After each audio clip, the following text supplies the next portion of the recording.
வணக்கம் மக்களே! பொம்மை பொண்ணு விலாக்ஸ் உங்களை அன்போடு அழைக்கிறது. சின்ன குட்டிக்கு நைட்லாம் ஃபீட் பண்றேன். அடிக்கடி எழுந்துக்கிறேன். தூக்கமே போகுது. பகல்லேயும் தூங்க முடியறதில்ல. ஏன் கேட்டா, அவ தூங்குற நேரம் தான் இருக்கிற வேலையெல்லாம் நான் செஞ்சுகிட்டு இருக்கேன். ஸோ, அத பார்த்து என்னோட ஹஸ்பண்ட் கவலைப்படாத, நான் இருக்கேன் உனக்கு எப்பவுமே துணையா இருப்பேன். நான் மார்னிங்ல கொஞ்சம் சமையல் வேலைய பார்த்துக்கிறேன். மீதியெல்லாம் நீ பார்த்துக்கோன்னு சொல்லிட்டு அவர் தான் செய்றாரு இப்பல்லாம். அவரு செய்றத தான் நான் விலாகா போடலாம் அப்படின்னு சொல்லிட்டு எடுத்துட்டு இருக்கேன். காலையில இன்னைக்கு அரைக்கீரை கடைஞ்சிட்டு, சாப்பாடெல்லாம் செஞ்சுட்டு, இட்லி, சட்னி எல்லாம் செஞ்சிடலாம் தான் பிளானிங்கே. அவர் 5:30லாம் எழுந்துட்டு எல்லா வேலையுமே பார்த்து வச்சிருக்காரு. நான் வந்து பேக்கிங் தான் பண்ணேன். சட்னி மட்டும் தான் தாளிச்சேன். குழந்தைங்களும் தூங்கிட்டு இருந்தாங்க. எல்லாத்தையும் பேக் பண்றதுக்காக டப்பாலாம் கழுவி எடுத்து ரெடி பண்ணிட்டு இருந்தேன் அவருக்கு. எல்லாத்தையும் க்ளோஸ் பண்ணிட்டு வரதுக்குள்ள அவரும் குளிச்சுட்டு ரெடியாகி வந்துட்டாரு. ஸோ அவரோட பேக்கிங் முடிச்சு ஓரமா வச்சுட்டேன் ஒரு பக்கமா. அவருக்கு பாய் சொல்லி சென்ட் ஆஃப் கொடுத்துட்டு தான் மற்ற வேலையை ஸ்டார்ட் பண்ணுவேன். சரி நெக்ஸ்ட் வந்து நான் என்னோட பெரிய பையனை கிளப்பணும். அதுக்கு தான் ரெடி பண்ணிட்டு இருக்கேன். முதல்ல லஞ்ச் கட்டிடலான்னு பேக் பண்றதுக்கு ஆரம்பிச்சிட்டேன் அவனுக்கு.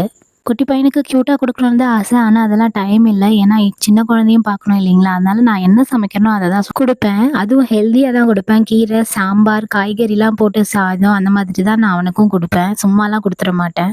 அவன் அதெல்லாம் சாப்பிட்டுருவானா ஸ்கூல்ல அப்படின்னு கேட்டா கண்டிப்பா சாப்பிடுவான். சாப்பிடலனாலும் ஹெல்ப் பண்றதுக்கு ஆயம்மாலாம் இருக்காங்க.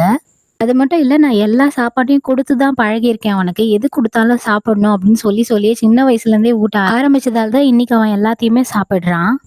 அவனையும் பத்திரமா ஸ்கூலுக்கு அனுப்பிச்சு வச்சுட்டு வேன் ஏத்தி விட்டுட்டு வந்து தான் வீட்ல இருக்க மத்த வேலையும் கிச்சன் எல்லாம் கிளீன் பண்றது, சாமானெல்லாம் கழுவுறது, சின்ன குட்டிய ஒரு பக்கம் பாத்துக்கிறது. அவன் கீழே எதனா பொருள் போட்டா விளையாடிட்டே இருப்பான். ஆனா 5 நிமிஷத்துக்கு 10 நிமிஷத்துக்கு ஒரு தடவை போய் தூக்கிட்டு சமாதானப்படுத்திட்டு வரா மாதிரி தான் இருக்கும். அதுவும் கொஞ்சம் கடுப்பா தான் இருக்கும். ஏன்னா குனிஞ்சு உட்காந்து கொஞ்சிட்டு மறுபடியும் எழுந்து போய் வேலையை பார்க்கணும். எல்லா வேலையும் முடிச்சு கொஞ்ச நேரம் கூட ரெஸ்ட் எடுக்காது. அவன் எழுந்துக்கிறதுக்கும் நான் வேலையை முடிக்கிறதுக்கு கரெக்டா இருக்கும். அதுக்கப்புறம் பெரிய பையன் ஸ்கூல்ல இருந்து வந்த பிறகு வீட்டுல காய்கறி எல்லாம் தீர்ந்து போச்சுன்னு கடைக்கு கிளம்பிட்டேன். டீ காஃபி மட்டும் குடிச்சிட்டு காய்கறி எல்லாம் பர்ச்சேஸ் பண்ணிட்டு சீக்கிரமாவே கிளம்பிடலாம் அங்கிருந்து பிளான் பண்ணிட்டு அதே மாதிரி பஸ்ல கிளம்பிட்டோம். ஸோ வீட்டுக்கு வந்து சேர்ந்துட்டோம். வீட்டுக்கு வந்த பிறகு மீதி எல்லாம் இருக்கிற வேலையெல்லாம் முடிச்சிடலாம், அப்படியே சமையல் பார்த்துக்கலாம், குழந்தைங்களை நீங்க பாத்துக்கோங்கன்னு சொல்லிட்டு நான் சமையல்ல இறங்கிட்டேன். அவர் குழந்தைங்களை பாத்துக்கிறாரு. என் பெரிய பையன் டான்ஸ் ஆடிட்டு இருந்தான், சின்ன பையன் விளையாடிட்டு இருந்தான். நான் அந்த கேப்லயே சாமான் கழுவுறது கொஞ்சம், அதுக்கப்புறம் துணி மடிக்கிறது, அதுக்கப்புறம் சமைக்கிறதுன்னு எல்லாத்தையும் முடிச்சு அவங்களுக்கு ஊட்டி முடிச்சுட்டு பாலை காய்ச்சி அதையும் கொடுத்துட்டு அந்த பாத்திரத்தையும் கழுவிட்டு கிச்சன் எல்லாம் ஃபுல்லா கிளீன் பண்ணி முடிச்சுட்டு ஏற கட்டிட்டு வந்தா தான் ஒரு நாள் போறதுக்கான நிம்மதியே இருக்கும்.